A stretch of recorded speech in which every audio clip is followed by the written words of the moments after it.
Good morning, everyone, and welcome back to English Talk Sessions. I'm James. And I'm Mia. We're really glad you're here today. We are. Grab your coffee, get comfortable, and let's have a conversation. James, can I ask you something before we start? Already? Okay, go ahead. Has anyone ever told you that your English sounds like a textbook? Actually, yes. Years ago, someone said, your grammar is perfect, but you sound like a robot. Oh no, how did that feel? Honestly, confusing. I thought, wait, isn't perfect grammar the goal? And that's exactly what we're talking about today. So what's the answer? Why does correct English sometimes sound unnatural? Because natural English isn't about being correct, it's about sounding like a person. That's a big difference. It is. And today we have 9 things that make your English sound more natural. 9 small changes. 9, that's a lot. They're all small. Some of them you can use today. Before we start, if you enjoy these conversations, subscribe. We're here every week with something new. And leave a comment. We read them. And honestly, they make our week. All right, number 1.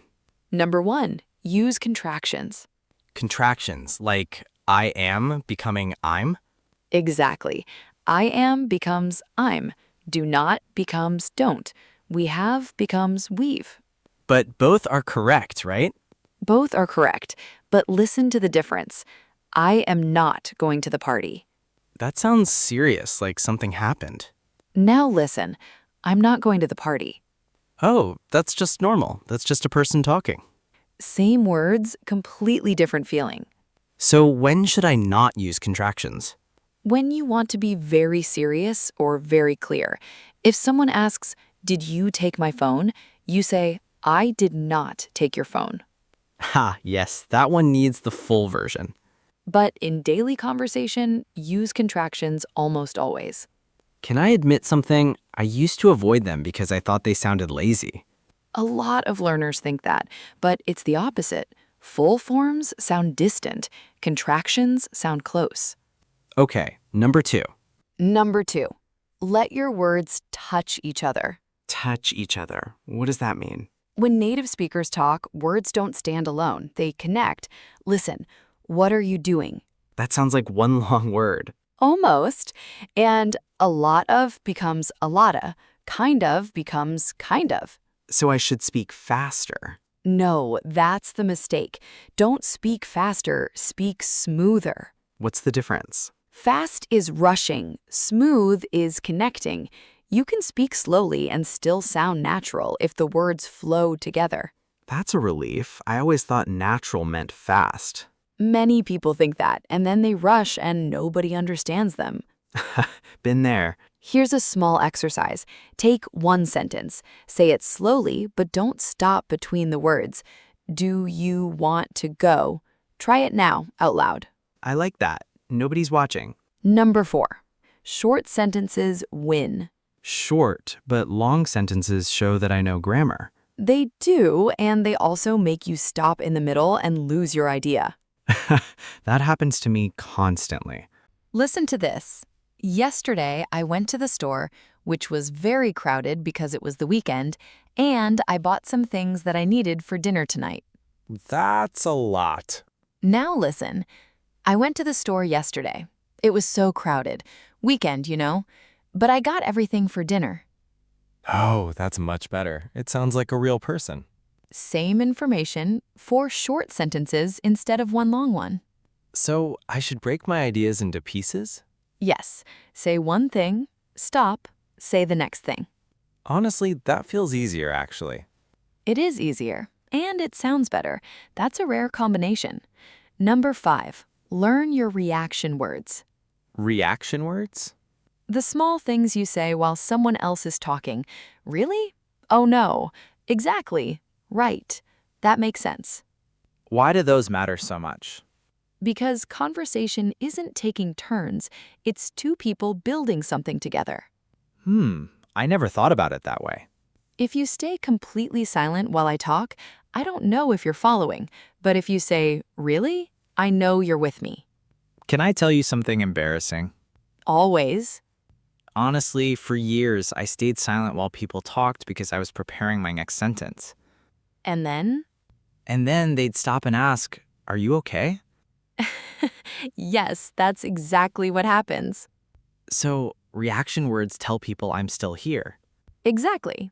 And the beautiful part is, they're all one or two words. You already know them. That's the easiest one so far. Number 6, soften your sentences. Soften. What does that mean? English speakers rarely say things directly. We add small words that make it gentler. Kind of, a bit, maybe, I guess. Can you give me an example? I don't like this. Oh, that's strong. Now, I'm not a big fan of this, to be honest. Much softer. Same meaning, but nobody gets hurt. Or instead of you're wrong, say I see it a bit differently. That's a completely different conversation. It is. And here's something interesting. Softening isn't about being weak. It's about keeping the conversation open. I think in my language we're more direct. Many languages are, and that's fine. But in English, direct can sound harsh when you didn't mean it to. So this is really about culture, not grammar. A lot of natural English is. Okay, that's 6. What's next? Now, something that changes everything. Number 7, stress the important word. Stress? Like, say it louder? A little louder, a little longer. Watch what happens.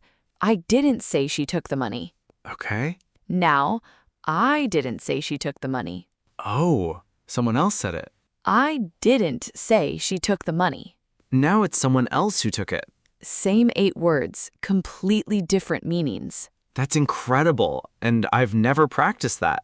Most learners haven't. We practice words and grammar, but not music. Music? English has a rhythm. Important words go up. Small words stay low. So, if I say every word with the same energy, Then it sounds flat. That's the robot feeling. that's what happened to me all those years ago. Probably yes. How do I practice this? Take any sentence. Ask yourself, what's the one word that matters most? Then say that word a little bigger. That's simple enough. Number 8, pause instead of panicking. Pausing is allowed? Not only allowed, necessary. Silence meant I failed. Here's the thing. Native speakers pause all the time. They forget words too. Really? Constantly. But they pause calmly. Learners pause and panic, and the panic is what people notice, not the pause. Oh, so the silence isn't the problem. The face is the problem. If you look calm, a pause sounds thoughtful. That's actually comforting. Try this. When you forget a word, don't apologize. Just wait or say, "What's the word?" and keep going. Not sorry, my English is bad? Please never say that. Okay, noted. Nobody is judging you as harshly as you're judging yourself. That's a good sentence. Number 9, use small words, not big ones. Wait, that's the opposite of what I've been doing. What have you been doing?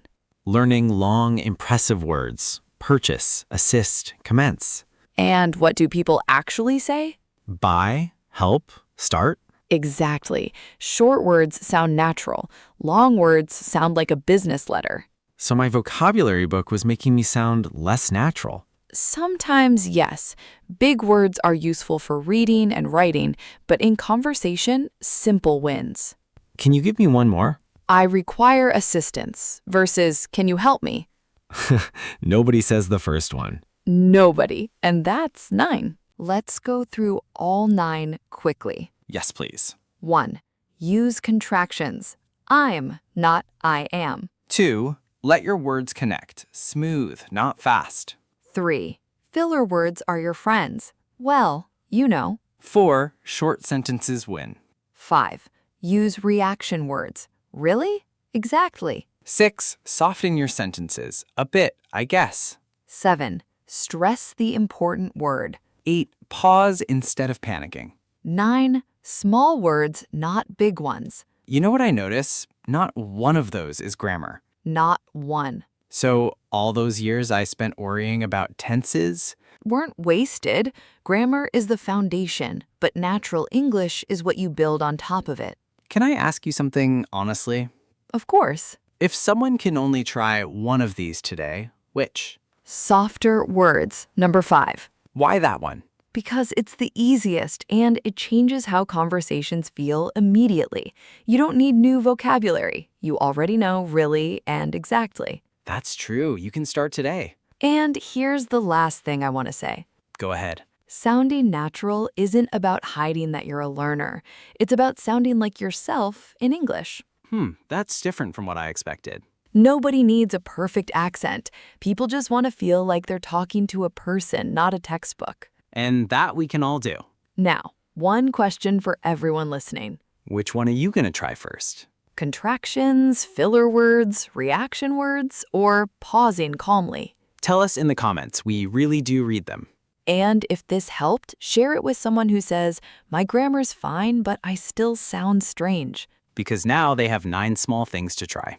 Thank you for spending this time with us. Take care of yourself, keep practicing. And we'll be right here for the next conversation.